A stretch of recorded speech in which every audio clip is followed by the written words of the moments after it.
নমস্কার বন্ধুরা, আমি মৌসুমি। আমার চ্যানেলে সবাইকে স্বাগত। আজকে আমি করব সর্ষে পাবদার রেসিপি। তো প্রথমে কড়াইতে তেল গরম করে পাবদা মাছগুলোকে ভালো করে ভেজে নেব।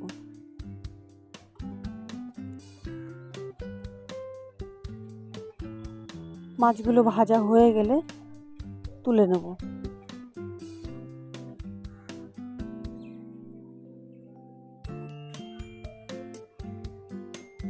এরপর ওই তেলের মধ্যে দিয়ে দেবো কালো জিরে, সর্ষে, কাঁচা লঙ্কা আর আদা আমি একসাথে বেটে রেখেছিলাম, সেটাও এর মধ্যে দিয়ে দেবো। সামান্য নাড়িয়ে নেব।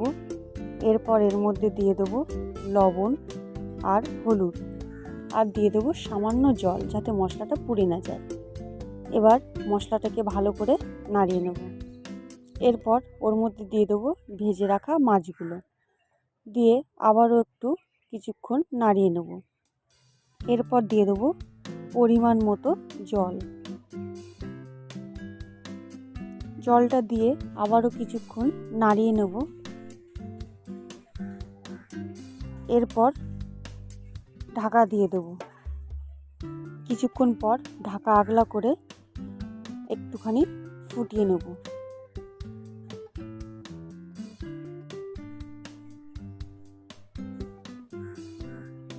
গ্রেভি গাঢ় হলে নামিয়ে নেব। তৈরি আমাদের সর্ষে পাবদার রেসিপি। আমার রেসিপিটি যদি ভালো লেগে থাকে শেয়ার করুন ও সাবস্ক্রাইব করুন।